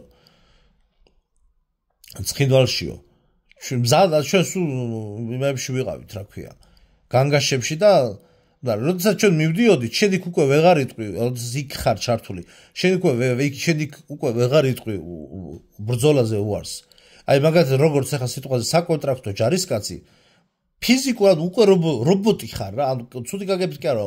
აი, როდესაც საკონტრაქტო ჯარისკაცი ხარ, შენ ვერ იტყვი ხარ, ხელფასი რო გაქვს აღებული, პლუს პროპაგანდით ხარ გაჟღენთილი. მიდიხარ იქ რა ქვია საჭმელად ღერი ხარ, მოდიხარ ღერი ხარ, არ ხოტო სამშობლო მთელი ამბები, ხო? უკვე შენ ბრძოლაში უკვე ხარ ჩართული, ხვდებით? უბრალოდ ვაზაზე ხარ, თორე ბრძოლაში შენ ჯარისკაცა იქიდან შენს ინდივიდუალურ აზრს ვეღარ გააჟღარებ. და კონტრაქტის ჯარისკაცები ვერ იტყვიან, იცი რა, ჩვენ არ წავალთ ომში. მაგრამ ჩვენ სამოქალაქო პირები, ნახეთ რაზეა საუბარი, რომლებიც ეს ყველაფერი მოვიარეთ, ეს უკვე აღარ არის სირცხული. ჩვენ უნდა ვთქვათ უარი ომზე. რუსეთის წინააღმდეგ ომზე და ასევე რუსეთის მხარეზე ომზეც. ამას მე ვამბობ, სანამ კანონებს მიიღებენ, თორე მე ამას ვეღარ გავაჟღერებ. თუ კი მოხდება ის რომ და ძალიან დიდი ვარაუდია, ნახეთ როგორ რაღაც არის დიდი ვარაუდია რომ ეხლა მესამე მსოფლიო ომი იწყება, ეგრეთ წოდებული მესამე მსოფლიო ომი. TikTok-ზე ვისაუბრე მე ამას და არავინ არ მიაქცია ყურადღება. ევროპას რო დაარტყოს და ბრიტანეთს ეხლა რუსეთი, ანუ ეგ უკვე არის მესამე მსოფლიო ომის მასშტაბი. ეხლაც უკვე არის მესამე მსოფლიო ომის მასშტაბი. მეორე მსოფლიო ომის დროს რაც იყო მასშტაბი, ზუსტად იგივე მასშტაბი იყო. ეხლა უკრაინასთან რა ბრძოლაც მიდის, ომი ზუსტად იგივე მასშტაბი იყო გერმანელებთან, მეტი კი არაფერი. იქ მართლა იმდენი ქვეყანა კი არ იყო ჩართული. რაღაცები მიაწოდეს და მორჩა. და გერმანიამ ჩვეულებრივად გაიარა რამდენიმე ქვეყანას. ხვდები? და მაგაზე ვისაუბრებდი და ნახავთ ხა ვიდეოში. ნახავდით. ხო და ანუ მესამე მსოფლიო ომის მასშტაბით აქ ხალხი დაჭირდებათ. მე პირდაპირ გეუბნებით. ვინც თვლით თავებს გამოღვიძებულებად. იმისათვის რომ თქვენს ნახებე გეუბნებით ბერკეტი რა არის სისტემაში, თქვენ გქონდეთ უფლება რომ უარი უთხრათ ომს და თქვათ რომ მე ამ სისტემას მხარს არ უვიჭერ და არ მივიღებ მონაწილეობას ომში, პირველ რიგში თქვენ უნდა თქვათ უარი არჩევნებზე. ანუ არჩევნებზე შენ თუ მიიღებ მონაწილეობას, მე ხა ბოლო ორი არჩევნები თუ სამი არჩევნები უკვე აღარ მისულა არჩევნებზე. თუ და მე მაქვს უფლება რომ უთხრა უარი. თუ მაქსიმუმ სიტყვის ძალით მომკიდეს ხელი და ჩამტენდეს და რაღაცა, ჩვეულებრივად ფრონტის ხაზზე უცებ მოტეხილში სადღაც შევძრები და აი იარაღს დავყრი და გინდა მოგეთ მე წამოვალ რა ფრონტის ხაზზე და მე წამოვალ. პირდაპირ ვიძახი. და საერთოდ არ მეგრეხება და საერთოდ არ მრცხვენია, იმიტომ რომ ეს არ არის ჩვენი ომი. ეს არ არის რომ ჩვენი ბრძოლა არის ის რაც თქვა პატრიარქმა. ჩვენ უნდა მივხედოთ ჩვენს ოჯახებს და ჩვენი მიწები არ გავყიდოთ.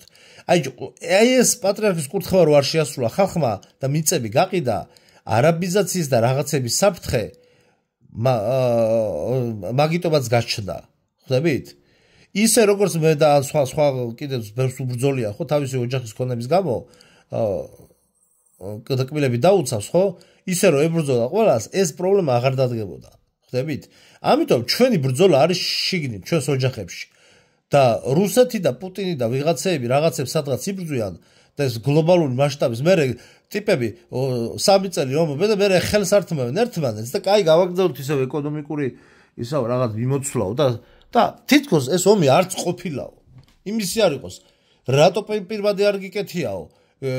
გაჯარიმებდნენ და ეხლა რატო პირბადე რატო გიკეთიაო? ანუ რატო არ გიკეთიაო იმაზე გაჯარიმებდნენ 5 წლის წინ და ეხლა რატო გიკეთიაო იმაზე გაჯარიმებენ.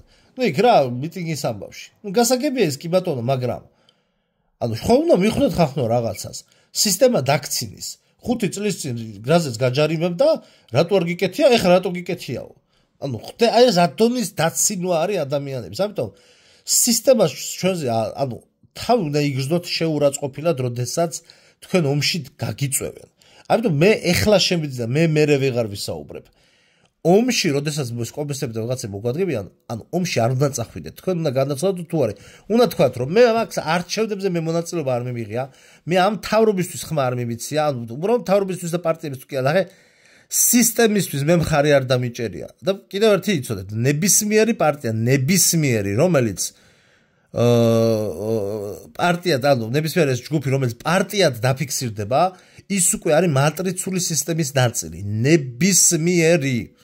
მაგრამ აქ არის ახლა ნახეთ როგორი თემა არის. კონსერვატიული მოძრაობის ამბავში ხა მე გეტყვით როგორი თემა არის. ჩვენ გქონდა 3 საფრთხე. ჩვენ ანუ ამ ეტაპზე 3 საფრთხე ეხლაც ეგრეა რა. მოდიში გავიხსენო. ხო, აი ნახეთ. ზოგადად ერს ჩვენ გქონდა 3 საფრთხე. ეხლაც არის ეს სამივე საფრთხე. პირველი ის რომ აქ LGBT ის არ მომხდარიყო, აღლუმები არ დაწესებულიყო ასე ჩვეულებრივ ამბად და ამაში ძალიან დიდი გარდატეხა მოიტანა 2013 წელს რომ მოხდა შეტაკება. ზოგადად როცა საუბარია მოძალადე ჯგუფები, არა მეგობრებო, თქვენ უნდა ნახოთ ჩემი ვიდეო ოვერტონის ფანჯარა, ჩარწერეთ ქართულად ოვერტონის ფანჯარა და ამოგიგდებთ.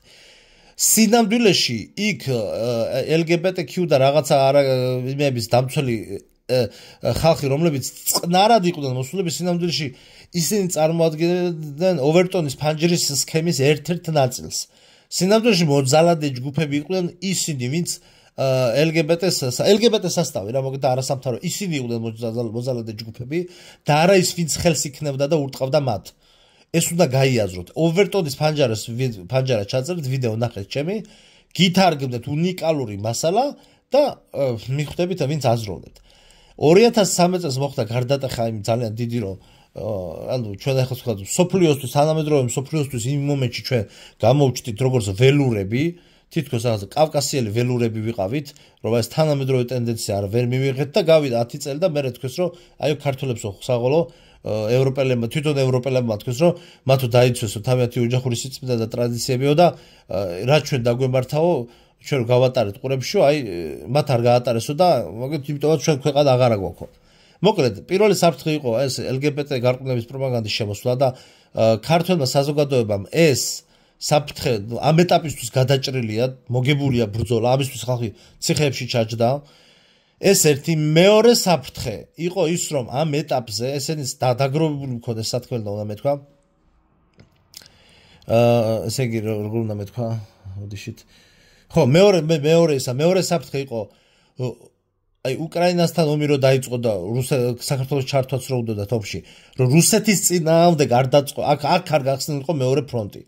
და მე ჩემი ხედვით მე გეუბნებით რომ ღმერთმა დაუშვა, მე ღმერთს სახელით არ ვლაპარაკობ, უბრალოდ ჩემი ხედვით არის, მე ესე ვხედავ რომ ღმერთმა 2008 წლის ომი, აგვისტოს ომი იმიტომ დაუშვა, ეს მცირე 5 დღიანი ომი და მცირე დანაკარგით, მაგრამ თითოეული სიცოცხლე მნიშვნელოვანი იყო და გმინულად დაეცნენ ჩვენი ბიჭები და ჩემი ბატალიონის ნახევარი ჩაიხოცა იქ დაბომბვის დროს. ჩემი სავალდებულო ჯარში ვინც ვიყავი გადავიდნენ ნახევარი ბატალიონი გადავიდა საკონტრაქტოზე ჩვენ და მე 2008 წლის თებერვალს დავამთავრე სავალდებულო და აგვისტოში მოხდა ომი და კონტრაქტზე რადგან იყვნენ გადასულები ისინი ჩაიხოცდნენ. მოკლედ ღმერთმა იმიტომ დაუშვა 2008 წლის ომი რომ საზოგადოებას ჰქონოდა იმუნიტეტი გამომუშავებული და ამ დიდ ომში არ ჩაბმულიყავით. მე გეუბნებით 100%-ია 2008 წლის ომი რომ არ მომხდარიყო, საქართველოს აუცილებლად გაახსნებინებდნენ მეორე ფრონტს რუსეთის წინააღმდეგ. ანუ 1000%-იანს გეუბნებით.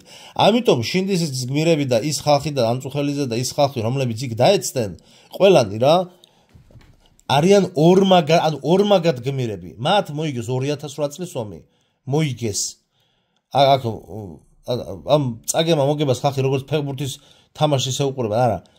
თავიანთი სიცოცხლე დადეს და მოიგეს ეს ომი, ეს აქტი შეასრულეს, საბრძოლო აქტი და მათ მოგვაგებინეს დღევა ან მომავლის ბრძოლაც მოიგეს. ისინი მომავლის მებრძოლები გახდნენ. ისინი წმინდანები არიან, ჩათვალეთ, იმიტომ რომ მათ არა მარტო იმ ლოკალური ომი მოიგეს, არამედ მომავლის ბრძოლა მოაგებინეს საზოგადოებას, იმუნიტეტი გამოუმუშავეს და საზოგადოებას დაეხმარა მათი გაწირული სიცოცხლეები, დაეხმარა იმის გაგებაში, რომ ამ ეტაპზე ომი არ უნდა მომხდარიყო. ეს იქნებოდა დამანგრეველი ჩვენი ქვეყნისთვის. იმიტომ კი არა რუსეთი კაიაზე არა ხახნო, სხვანაირად შეხედეთ. მოგეთ LGBT-ს თემა მოიგო საზოგადოება, მეორე პრობლემაც გაიმარჯვა რუსეთის წინააღმდეგ არ იბრძოლა და ეხლა არის მესამე ტიპის საფრთხე. მესამე ტიპის საფრთხე. რაშიც კონსერვატიული მოძრაობა ხალხს ეხმარება, ამაში გეთანხმებით. ეს არის არაბიზაციის საფრთხე. მოგეთ ეს ორი გადაწყდა, დარჩა ერთი საფრთხე, არაბიზაციის საფრთხე. მაგრამ იცოდეთ რომ აი ეს შუალათით ის არ იყოს, ამის არ იყოს, ხო? აი ეს მეორე საფრთხე რაც იყო, თუ კი გააქტიურდება მეორე საფრთხე, ანალოგიურად როდესაც ჩვენ რუსეთის წინააღმდეგ არ ვიბრძოლოთ, ასევე ჩვენ რუსეთის მხარეს არ უნდა ვიბრძოლოთ. აი არაბიზაციის საფრთხეც უნდა გადაიჭრას აუცილებლად. მაგრამ ეს ამას ნახეთ როგორ რაღაც არის კონსერვატიული მოძრაობა მე გითხარით რომ აუცილებლად მთავრობაში მოვათხო და ჩვენ ეს პარტია უნდა ესე ვთქვათ ამ პარტიის რესურსს უნდა გამოვიყენოთ იმაში რომ ეს არაბიზაციის საფრთხეც გადავჭრათ ეს ორი საფრთხე ამ კონსერვატიული ფლანგის სხვადასხვა პარტიებით კონსერვატიული ფლანგის მიერ დაძლეული იქნა გამოაღვიძეს ხალხი და ეხლა მესამე საფრთხეც უნდა გადავჭრათ ამით მაგრამ უნდა ვიცოდეთ რომ თუ კი რომელიმე პარტია გვეტყვის რომ ესე იგი თუ კი გვეტყვის რომ აი ეს რა ქვია მაგას რუსეთის წინააღმდეგ არ ვიბრძოლეთ მაგრამ რუსეთის მხარეს უნდა ვიბრძოლოთ იცოდეთ რომ არ დაუჯეროთ არ წახვიდეთ ომში მე გეუბნებით ვინც ხართ გამოღვიძებულები ვინც თუ თავს გამოღვიძებულებად არაფერი არ შეგრცხვეთ პირდაპირ თებში რომ მოგიწიოთ დაყარეთ იარაღი და წამოდით პირდაპირ საბრძოლო ზოლიდან წამოდით იმიტომ რომ ეს არ არის თქვენი ბრძოლა ხახნო ეს არის პოლიტიკოსების კი არა ბიზნესმენების და ოლიგარქების ბრძოლა სადაც თქვენ ხართ დამამცირებელ მდგომარეობაში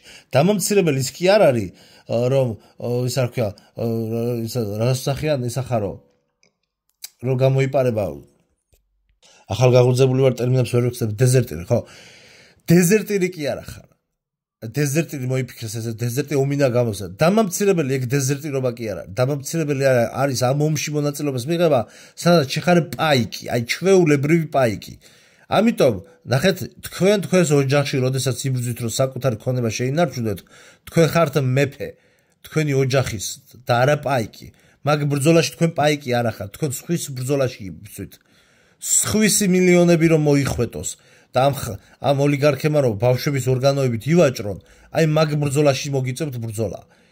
ხვდებით? მეორე მსოფლიო ომი რასაც ერქვა, იქ სხვა სიტუაცია იყო კიდე და ანუ მეტს ვერ მოთხოვდი იმ ხალხს. თორე მე რომ ვკითხო, მაშინაც არ უნდა ეომა და ბაბუაჩემი აღარ უნდა წასულიყო.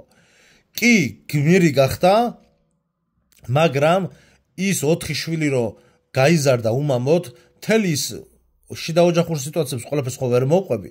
მთელი ის მაშინ იმ ჩემი ბაბუაჩემის ბავშვობის დროინდელი უმამობა და სტრესები მთელ ოჯახს თავს დაგვატყდა განსაცდელად და ძალიან დიდ პრობლემებში ვიყავით, ძალიან დიდ პრობლემებში. და დღევანდლამდე მე იმ ბაბუაჩემის ბავშვობის ტრავმები მე დიდობაში რაც წამოვიდა და მე 1000 პრობლემა იქ დაოჯახების თემაში მოგეთ ვინ რას როგორ ჭედავდა ოჯახში მე იმ პრობლემების ტრანსფორმაციას ვახდენ ეხლა მე რომ მომავალში ოჯახი მეყოლება ჩემ შვილებს აღარ გადავცე მემკვიდრეობით ის პრობლემები რაც ყველაფერი სტალინის ბრალია პირდაპირ სტალინის ბრალია ვაფშე ყველაფერი საქართველოში არ არსებობს საკითხი რომელიც არ იყოს სტალინის ბრალი ბებია ჩემის აი ეხლა ტელეგრამზე მოვყვები ბებია ჩემის მხრიდან ეხლა ისეთი ამბავს მოგიყვებით სტალინზე რა ქვია რაც არავინ არ იცის ეს არც არქივში არ არის ჩვენთან დადიოდა ოჯახში ეხლა სახელდაგვარს არ ვიტყვი ან ბებია ჩემი ცხოვრობდა ბებია ჩემი ხაშურიდან არის და მამა ვლადიმერი იყო ბებია ჩემის მამა ვლადიმერის ანუ პირადი ძმაკაცი პირად ძმაკაცი რომელიც ყოველ კვირაში ერთხელ დადიოდა მამა ვლადიმერთან ბაბუაჩემთან ჩემ დიდ ბაბუასთან ხაშურში ერთ-ერთი პიროვნება ასევე იყო ანუ სტალინსა და საერთოდ ძმაკაცი იყავდათ სტალინს და მოკეთ ბაბუაჩემს რა შუაში იყო რა და რაღაცაზე მე მოკეთ ჩავიდა სტალინთან ეს კაცი რა ხაშურელი იყო ეს კაცი სტალინთან ჩავიდა რა და კრემლში ქონდა მიღება რა წარმოიდგინე ეს ბახ მამაჩემ მოპიყვა იმიტომ ეს ოჯახში ითქვა ჩვენთან მაშინ სტალინის სიცოცხლის პერიოდში ანუ სტალინთან კრემლში ქონდა მიღება მივიდა ვინ მიგიღებდა წარმოიდგინეთ ხო და პირდაპირ უთხრა რაღაცეებზე სტალინი მიაკაჩავა როგორც ძმაკაცმა შენო ანუ იმ ქვეყნადო რო წახვალო ანუ არ გინდა რა გინდა მოსვენება აღარ გქონდესო იმ ქვეყნადო რა ნამუსით მიდიხარო სადაც როგორ მიდიხარ იმ ქვეყნადო რა ამ ხელად წოდებით იმ ქვეყნად როგორ მიდიხარო სტალინს უთხრა რა პირდაპირ რა როგორც ძმაკაც ეს და სტალინი მე კობაო ესე უთხრა იმან ამოიხნეშაო იგულისხმობდა შენ არ იცი რა ხდება აქო მიტრიალდა მე და ფანჯარასთან და მიტრიალდა ზურგის შეაქცია ამას და ფანჯარასთან დადგა რა და აგზდომი და მაგით რო წადი მალეო თუ ახლა არ ადგები და წახვალ შენს დაგხვიტაო რა და ეს ჩამოვიდა და მამალადიმერთან ბაბუაჩემთან მოყვა ეს ამბავი და მე რიქ სკოლა რო ააშენებს მაგ კაცმა ააშენებინა ფული გამოართვა სტალინს ფული დააფინანსებინა პირველი სკოლა რომელიც არის ხაშურის და მამალადიმერ ჩემი ბაბუაჩემი ასწავლიდა მათ და იმ მაგ კონკრეტულად მაგ კაცი იყო ბაბუაჩემის ძმაკაცი ისეთი დეტალები ვიცი ხახნო არქივში ყველაზე პროფესორი ისტორიკოსებს რო არქივები გადააქეკილი ჩვენ ჩემი დიდი ბაბუების დონეზე ისეთ ამბებს აქვს გავლილი ვერცად არქივში რო ვერ მოიძიებთ ხვდებით რაზეა საუბარი არის რაღაცები რასაც მე ყველაფერს ვერ მოყვები ხვდებით ამაზეა ლაპარაკი ამიტომ მაშინ სხვა დრო იყო ეხლა უკვე მორჩა არანაირ რომში არ უნდა მივიღოთ მონაწილეობა და არაბებს და ვიღაცებს მივხედავთ კაცო ჩვენ მივხედავთ უნდა დავიწყოთ იმის მიხედვით რომ ვინც ეს მიწები გაყიდა უნდა თავები გამოავლიდონ რა და უნდა მოხდეს გამოძიება ამ ყველაფერს არა მარტო მთავრობასთან დაკავშირებით მოქალაქეებთან დაკავშირებით და პასუხი უნდა აგონ წავიდნენ და ისინი შეეწილონ კაცო წავიდნენ და შეაკლან თავი მაგათო ვინც მიწები გაყიდეს მე რატო უნდა მე ძმაო ჩემი ბრძოლა მაქვს მე პირადად ჩემს ბრძოლაში ვინმე მომეხვა რა მე ჩემს წილ საქართველოს ვიცავ მე მევალება ჩემი წილი საქართველოს დავიცვა გესმით მთლიანი ქვეყნის დაცვა ჩემთვის არავის არ დაუვალებია მე ჩემი წილი საქართველოს უნდა დავიცვა და ყველამ უნდა დაიცვას თავის წილი საქართველოს აი იქ მე თუ გაერთიანება რაღაცაში მოხდა და ასე შემდეგ ხო აი თუ დაჭირდა ქვეყანას მაგრამ ხა პუტინი რო გეუბნება რომ მე და შენ ქვეყანას ესე ჭირდება და ასე ჭირდა არ არის რა ჩვენ ამოვიხოცოთ აგერს გადავსებულია უკრაინის და რუსეთის სასაფლაოებზე რა ხდება აი წარმოვიდგინეთ რამდენი ტრავმირებული ფსიქოლოგიურად ტრავმირებული ბავშვი იქნება მომავალში რომლებიც ესე უმამოდ იზრდებიან TikTok-ზე უამრავი ვიდეოა ბოლო ის არ ქვია კამერაში როგორ ემშვიდობები არა როგორ ელაპარაკებიან თავიანთ თოთო შვილებს და მე უკვე ამ ბავშვებთან ერთად დედები მიდიან საფლავთან იმიტომ რომ ყველა ჩაიხოცა რისთვის უნდა ჩავიხოცოთ ამიტომ ეს სიზმარი იყო მომავლის ინფორმაცია ანუ სიზმარში წარსულის აწყოსა და მომავლის ინფორმაცია ერთად არის მოცემული ანუ აქ თუ ვინმე როდისმე მოვა და მობილიზაციას დაიწყებს იცოდეთ რომ არ შეგრცხვეთ და თქვით უარი კონკრეტულად ღიად და საჯაროდ მე ამ ომში არ მივიღებ მონაწილეობას ვინც ამ ომში მიიღებს მონაწილეობას ყველა იქნება ბიორობოტი ავტომატიურად ანუ ბოტი სისტემის ბოტი იმიტომ რომ მხოლოდ მატრიცულ სისტემაში მხოლოდ ბოტების პროპაგანდით მეგობრებთ მოქალაქეებზე სამხედრო იმებზე არ ვიძახ სამხედრო როდესაც არის ჩამჯდარი საქმე საკონტრაქტო ჯარზე არ ვიძახ საკონტრაქტო ჯარი როდის უკვე არის სახელმწიფო მექანიზმის ნაწილი ის საერთოდ სხვა რა მეგობრებთ მოქალაქეებზე ვინც დაიწყებს მოქალაქეების თავს ვინც ამას თავისი ნებით გაყვება ნებით არ უნდა გაყვეთ ამ მე ამას გეუბნებით წინასწარ რაც შეიძლება 5 და 7 წლის მერე მოხდეს მე ამას ვეღარ გეტყვით უნდა იცოდეთ რომ თქვენ ვინც ნებით გაყვებით და ამ მომში მიიღებთ მონაწილეობას თქვენ იქნებით ბოტები ანუ მე ამით ვინმეს შეურაცხყოფას კი არ ვაყენებ ანუ ამით მოხდება კლასიფიკაცია იმიტომ რომ ბოტები გაყავს სისტემას ანუ ბოტებისგან ხდება გაწმენდა დედამიწის ამიტომ გინდათ მიბრძანდით მაგრამ ვინც თავს თვლით მოთამაშეთ რეალობის შემქმნელად შექმნით თქვენი რეალობა და არ წახვიდეთ სხვის ომში და არ იბრძოლოთ იმიტომ რომ იმის გამო რომ ვიღაც მთავრობამ დღეს იქ არაბებს ხელი ჩამოვარდა მე რუსებს ხელი ჩამოვართმებს ამაშია საქმე როდესაც თქვენ არჩევნებზე მიდიხართ და ხმას აძლევთ ნებისმიერ პარტიას რომელიც მე მთავრობაში ან მოვა ან არა თქვენ აძლევთ უფლებას რომ ჩემს მაგივრად ჩამოვართვი ხელი შენ ძმაო მე გაძლევ შენ უფლებას 4 წელს შენ შეგიძლია ჩამოვართვა ხელი ჩემს მაგივრად რომელ რაღაცა ეროვნების წარმომადგენლის ლიდერსაც გინდა და ჩემს მაგივრად გადაწყვიტე ჩემი ბედღმალი. ანუ როდესაც შენ ხმა გაქვს მიცემული, შენ აღარ გაქვს სისტემაში უფლება რომ უარი თქვა, იმიტომ შენ უკვე მიეცი შენ ხმა. ამიტომ ეხლა რომ საპარლამენტო არჩევნები მოვა, თუ გინდათ რომ უარი თქვათ, ანუ ესე თქვა ამ მომში მონაწილეობის მიღებას და ამის უფლება მორალური უფლება გქონდეთ, თქვენ ხმა აღარ უნდა მისცეთ. ანუ ნახეთ არჩევნებზე რომ მიხვალ და ყველა პარტიაც რომ გადახაზო მაინც უკვე შენი პირადული ნომერი რომ დაფიქსირდა საარჩევნოებაზე შენ სისტემას ავტომატურად მაინც მიეცი ხმა მიუხედავად იმისა რომ სრულად ყველა გადახაზო ანუ საარჩევნო უბანზეც არ უნდა მიხვიდეთ იმიტომ რომ საარჩევნო უბანზე ვინც მიხვალთ ყველას ანუ არცეც აღარა გაქვთ უფლება უკვე რომ თქვენ სისტემას უარი უთხრათ, იმიტომ რომ თქვენ უკვე უთხარით სისტემას თანხმობა ხელის მოწერით. ანუ ეგ ეგრე არ არის რა, აქ ხალხი ნახეთ როგორ არის, ხალხს როგორ ათამაშებენ. ჯერა ყველა პარტია მაგას იძახის აუცილებლად მიდით არჩევნებზე და ანუ ხალხს ჯერა არჩევინებენ თავრობას მეტით ნაკლებით გაყალბებით თუ რაღაც მნიშვნელობა არ აქვს და მერე დაარბენინებენ მთელი 5 წელი რუსთაველზე ეს მთავრობა არ მოგწონს. ეს არის ხალხნო დაცინვა საზოგადოების და სისტემა დაცინის საზოგადოებას რა ზოგადად. აი ესეთი ფორმირებები და რაღაცები რო ხდება. ამიტომ ეს იყო მომავლის ინფორმაცია და ისე გაუბრაზდი მეთქი ხა ავტომატურად ბიჭოს აი ამას გაუხრიტავდი შუბს ხო რა.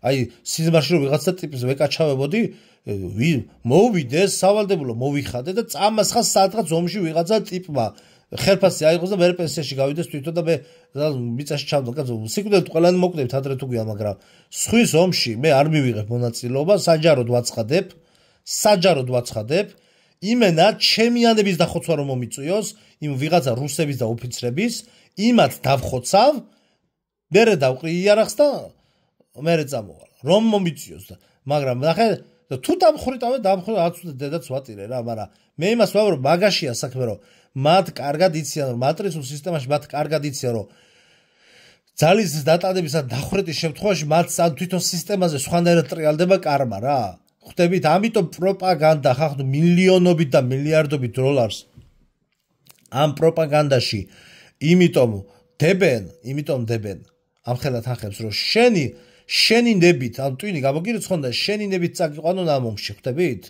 და არა ძალდატანებით ძალდატანებით მაინც მიყავთ მაგრამ მე ხო მაინც თავისი ნებით იბრძვიან აი ხა სტატია იყო ვინ იყო ინდოელი აი მაგათ ნახეთ ყველაზე ჭკვიანი კაცი ინდოელი ტიპი იყო ინდოელი ნახეთ მოსკოვში იყო ახალგაზრდა ინდოელი იქ ხო ვინც იყო ყველა ხო წაასხეს ომში მაგრამ რუსეთში მოსკოვში იყო ჩასული ინდოელი ახალგაზრდა მამაკაცი ახალგაზრდა ბიჭი სტუდენტი სწავლობდა სამედიცინოზე ნამდვილი ამბავი ახლა ეს მოხდა რა 1000 რაღაც ხდება ხო ამ უკრაინის ამბებზე მოკიდეს ტიპს ხელი და წაასხეს ომში ისე რომ მისთვის ნება არავის არაფერი არ უკითხავს მე ეს რაღაცნაირად ამა დააგდო იარაღი და გადაიპარა იქით უკრაინელებს ხარეს წავიდა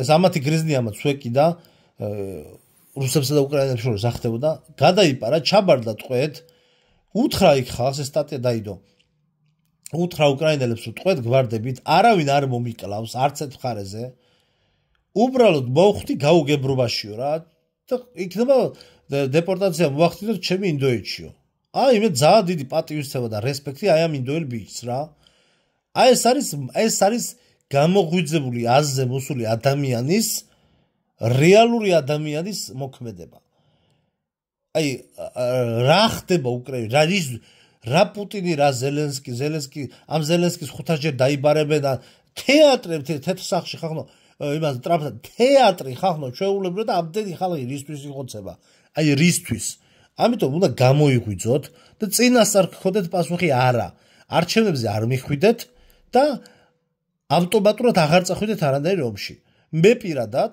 მსგავსი რამე თუ მოხდება მობილიზებული მაქვს უამრავი ნივთი ფანრები ისინი ესენი ბარგს ავიკრავ ეგრევე წავალ მთებში რა ვეთქვი ჩემი მსროლ 1-2 წელი მთელი საქართველოზე პირად ვიცი გამოქვაბულებია ყველაფრია და შანსია დრონებითაც ვერ მომძებნიან რა წავალ თავშევაფარებ გინა დეზერტილი მეძახონ რაც უნდა ის მეძახონ პირდაპირ გეუბნებით ფეხებზე მკიდია ვიღაცა ბოტები რას დამიძახებენ საერთოდ არ მაინტერესებს და კიდე კომენტარებში რას გამლანძღავენ 5 წელი ამ ლანძღავენ ლანძღვა არ არის ინფორმაცია ეგეც იმიტომ არის უკმადმეტყველება ცოდვა რომ რაღაცას რო ილანძღები და ის შენი ნათქვამი რომ ინფორმაციას არ შეიცავს ეგ არის ცოდვა მეთანხმები არის ვინ მოგცა უფლება საერთოდ შენ მე ან მეთანხმები ან არ მეთანხმები სიტყვაზე აი კომენტარებში რაღაცებს წერენ ეგ არის შენი პირადი რეალობა და შენი განზომილება რომ ამ ინფორმაციას შენ მიიღებ თუ არ მიიღებ ეგ შენი რეალობაა ჩემს რეალობაში მოვიკიდებ ჩემს სალაშქრო ზურგჩათას და წავალ მთებში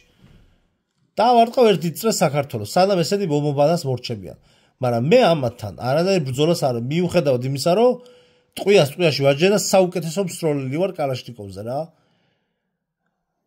ხო და ამიტომ მიუხედავად ამისა რა იმის პუტინის ხათრით მე ხალხის ხოცვას ვერ დავიწყებ რა და იმის გამო რომ პუტინთან რაღაცა ისა აქვს რა ქვია მორიგება აქვს ვიღაცა ჩემს პრეზიდენტს რომელიც მე არ ამირჩევია ჩემს პრემიერ მინისტრს რომელიც მე არ ამირჩევია და იცი რა ჩემი ხათრით უნდა წახვიდე პუტინთან ომში მოდი რა შენი ხათრით შენი შვილები წავიდნენ მართლა ევროპაში რო ყავთ გაგზავნილი შენი ხათრით შენი შვილები გაუშვი ომში გეუბნებით სავალდებულო ჯარში ძმაო არათფულიანი საბურთალოდან იყო ერთი ტიპი იყო საბურთალოდან ბიჭო სუსოფლებიდან და ვარკეთილიდან და გდადებიდან იყო ხალხი სავალდებულო ჯარში ერთადერთი ტიპი იყო საბურთალოდან და ალბათ საბურთალოზე მაგაზე გაჭირებული ოჯახი არ ყოფილა ტიპს ეთყოდა რომ ძალიან გაჭირებული ოჯახიდან იყო რა სადაც ზედმეტია ლაპარაკი რაღაცა თანამდებობის პირი კი არა ოდნავ პატარა მოხოდილი თუ არის ოჯახი იმდენი კავშირები აქვს ყველას რომ არავინ არ ყოფილა სავალდებულოში ხალხმა პრემიერებზე და მინისტრების შვილებზე ზედმეტია ლაპარაკი ამ მინისტრის შვილი ესე იგი გასაკომისიავებელი იმის გამო რომ ის მინისტრის შვილები არ იყვნენ სავალდებულო ჯარში არ დადიოდნენ გასაკომისიავებელი ხალხი ვინც იყო და რო არ იყო ჯარში წასაყვანი მაგის გამო ხეიბრები მოყავდათ ჯარში იმიტომ რომ შეესოთ ის ნაკადი იმიტომ რომ მინისტრის შვილი რო არ წავიდა რაიონში სადაც ხეიბარი გონება ჩლუნგი ხახდო გონება დაქვეითებული აი როგორც ეგრევე რომ მარტივად რომ მიხდორო ტიპი არის გონება დაქვეითებული ანუ იმას და როგორც ხორცის მასა ისე წავიყვანეს ჯარში რამდენიმე კაცი იყო რა ეგრევე მიხდებოდი რომ ტიპი არ არის ფსიქოლოგიურად ნორმალური რა იმას ჯარში რა უნდა და იმის გამო რომ მინისტრის შვილი არ წავიდა ჯარში სავალდებულო არ მოიხადა აი ამის გამო ეს ხეიბარი ხალხი მოდიოდნენ ჯარში მაგრამ ერთ ბოლოს ერთი ბოლოს დავამთავრებ ერთი იდეით ზოგადად პარტია გირჩმა ხომ მარაზმი მოაწყო ეს რაც ბიბლიურ თავისუფლებად და სექტა შექმნა და რაღაც ხო რომ ხალხი ჯარში არ წასულა რაც არასწორი იყო ძალიან მაგრამ ერთი იდეა რაც იაგო ხვიჩამ რაც გააჟღერა იყო 100%-ია და იაგო თქვა თუ ზურა ჯაფარიძე მოკლედ აი მე ვარ ადამიანი რომელსაც ქვეყანაში არ გამაჩნიაო მიწაო რა აი არ ჩემი პირადი საკუთრება არ ხო არ ძალიან ბევრი მე დამშა სიტყვას მამაპაპისეული სოფელი რაღაც სიტყვას და იმაზე ის ოჯახში მიწავს ბრძოლა ხო არ არის ხო ხალხი რომ არც კორპუსში აქვს ბინა არც სოფლიდან არ ჩარაფერი ან ვიღაცამ გაუკიდა ან არ გაუკიდა ძალიან შეხვდა რა არის ძალიან ბევრი ახალგაზრდა რომელსაც არ აქვს არც სოფელი არც სახლი არც კარი და ქირები ცხოვრობენ ხო აი ყურე სვავთო ჩაულებრად კითხოსო მეო რომელსაც ქვეყანაშიო არანაირი უძრავი ქონება არ გამაჩნიაო ანუ აქ უფრო აქცენტი უფრო არის იმაზე რა აი სოფლის მიწაზე მე რატო უნდა წავიდე და ვიბრძოლო ქვეყნის გამო აი ამაში მე ვეთანხმები ანუ სახელმწიფო საერთოდ ეს ნახეთ რაზე არის საუბარი ეს მიწა რატო არ გააჩნია ხალხს იცით იმიტომ რომ მე-19 საუკუნეში ჩატვირთეს აქ ხალხი და იმიტომ არის ხალხი როგორ შეიძლება 2000 წელი შენ ცნობები მიწაზე ცხოვრობდნენ და შენ თუნდაც ერთ მოქალაქეს საქართველოში მიწა არ ქონდეს პირად საკუთრებაში ეხლა თუ გაყიდე ეგ სხვა საქმე მაგრამ აი როგორ შეიძლება ამიხსენით გამორიცხულია ხალხნო ამიტომ ვაწარმოებ ამ კონტენტებს რომ ეს კონტენტები ყველანი ერთ ზუსტად კონკრეტულ მომენტებში ერთ ქვაბში იხარშება ერთ ქვაბში იყრის თავს რა 100%-იანია. როდესაც მე სისტემას არ მაძლევ მიწას. აი სიტყვას მიწა არ აქვს. ხო გამომიყავი ხევსურეთში და მომენტში მიწა და რაღაცა დამაფინანსე რომ კოტეჯი ამიშენია რაღაცა და მომენტში რომ მომწე რომ მე ჩემი ქვეყნის დაცვა მიხაროდეს კაცო. შენ კაცო მიწა სისტემა მე მიწას არ მაძლევ. ანუ სისტემა აქ სისტემაში დღევანდელ მთავრობაზე კი არ არის საუბარი მარტო ზოგადად შენ მე სისტემა მიწას არ მაძლევ. თუ კი რაიმე ის არის მიდიხარ სახელმწიფო ნომერს და კოდს ადებ მე ყიდი უცხოელებზე შენ თავრობა და მე მეუბნები წამოდი ომშიო პირდაპირ გეუბნებით ვისაც მიწა არა გაქვთ საქართველოს გამოც კი არ უნდა იბრძოლოთ იმიტომ რომ ამ საქართველოს დაპატრონებული არიან და ოკუპანტები რუსები კი არა რუსეთის და ვიღაცების მიერ გამოგზავნილი ხალხი შენი თანამემამულე წოდებული ხდებით ამიტომ საერთო ჯამში ერმა უნდა იზრუნოს იმაზე, რომ შიდა მტერი გამოავლინოს. ეხლა აი მოკლედ მე მაგ იდეას ვეთანხმები, რომ შენ მე რა ომს მთხოვ, როდესაც მიწა არ გამაჩნია. რა რისთვის ვიბრძოლე? მე ქვეყანაში მიწა არ გამაჩნია და რატო უნდა ვიბრძოლო? მართალია. ამიტომ ახლა ერთი ნახეთ რა ხდება. თერი ახლა თვითონ პოლიტიკურ მოვლენებში ერთი პლუსი რაც არის ის რომ ოპოზიცია ფლანგიდან გაქრა. და ეს საზოგადოებას აწყობს. იცით რა, ეს ოპოზიცია იყო დადგმული სპექტაკლი. საზოგადოება უნდა დარჩეს მთავრობის პირისპირ და მე არ ვამბოხებები და არა, პირისპირ გამგებლების დონეზე, მუნიციპალიტეტების უფროსების დონეზე, მერების დონეზე და ხალხმა უნდა დაიწყოს საუბარი, იმიტომ რომ ეს საუბარი პირდაპირ მთავრობას და პირისპირ ხალხ არ არის აუცილებელი მთელი მასა ელაპარაკებოდეს პრემიერს, არა, რა დონეზეც არის მუნიციპალიტეტია, შენი სოფლის გამგებელია, ხო? მივიდეს სოფლის და 5 კაცი 10 კაცი ითხოვონ ეს აი ხო და კარგი პროექტები დაიწყო იმ გაგებით რომ მიდიან ხალხთან და ეკითხებიან ჯერ გზა და ბიუჯეტი ამდენი გვაქვს, ხა მართლა არ ყოფნის ეს ბიუჯეტი, იმიტომ რომ ხა პრემიერები თუ მოიპარავენ და ნახევარ ბიუჯეტს რაღა გზა ყველაფერზე აღარ ყოფნის, ხო ხვდებით? ხო და ესეთი კორუმპირებული სისტემა ვართ რა და ამიტომ ნახეთ რა ხდება ძალიან კარგი რომ ხა მიდის დიალოგების რაიონის რაიონების გამგებლები ეკითხებიან მოსახლეობას თქვა ჯერ გზა დავაგოთ თუ თქვა რაღაც სანეაგრო სისტემა გავიყვანოთ და ნუ შეთანხმება მიდის და კარგია უნდა ანუ ეს ოპოზიცია იყო მურმანის ეკალი შუაში რა რომელიც აფერხებდა ხალხსა და მთავრობას შორის დიალოგს და ამას თვითონ მთავრობა აფინანსებდა რომ რაც შეიძლება დიდხანს გაგრძელებული იყო ეს პროცესი რომ მეტი მოეპარათ ამიტომ ეს პროცესი რომ ანუ მოხდა რეალ განეიტრალება მოხდა ამ ფეიქ ოპოზიციის ეს არის ძალიან კარგი რომ მთავრობის წინაშე დადგეს პირისპირ ხალხი და რუსთაველზე კი არ ყვიროდეს ხალხი რაღაცა პირისპირ გამგეობების დონეზე რაღაცა იმად რა ქვია ნორმალურ ცივილიზებულ ფორმაში ელაპარაკონ ეს უნდა გაკეთეს ის უნდა გაკეთეს და ასე შემდგომ მთავრობას ელაპარაკოს პირისპირ და აი ამ საუბარში გამოვლინდეს მოქალაქეების მეზობლების დონეზე და თუნდაც მუნიციპალიტეტის თანამშრომლების დონეზე ვინ არის შიდა მტერი ანუ საზოგადოების დავალება არის ის რომ გამოიკვლიოს ვინ არის შიდა მტერი ჩვენ უნდა ვებრძოლოთ და აღკვეთოთ შიდა მტერი არა დახჭობით და დახოცვით და იმით არა გამოვავლინოთ ჩვენ რომ გამოვავლენთ დანარჩენს ყველაფერს თვითონ მიეხედება მერე ამ ჩვენი ვალი არის ეს და არა ეხლა რუსეთების და ვიღაცების ფრონტებზე ვიბრძოლოთ ეხლა ამდენი იმათ რა მესამე სოფლიო და მეოთხე სოფლიო ომი მოუნდებათ ეხლა ვინც დავღიხოცა და რაც დავკარგეთ ამ ხელა გენოფონდი საკმარისია რუსეთი იქით არის ჩვენთან ვალში რა ამიტომ არსად არანაირი ომში არ წახვიდეთ მოიგიდეთ ზუგჩანთა წადით მთებში შეაფარეთ თავი არ არის ეს პაზორი არ არის ეს აი რუსულად რო ვთქვათ პაზორი და სირცხვილი ეს არ არის და არანაირი დეზერტირობა ეს არ არის მოიფიქრეს რაღაც წერებდი ბიჭება ის კომისრება თვითონ წავიდნენ იმ ომში და ჩაიხუცოთ ესე ძალიან თუ უხარიათ რა მოკლედ ამის თქვა მინდოდა რა აბა კარგად იყავით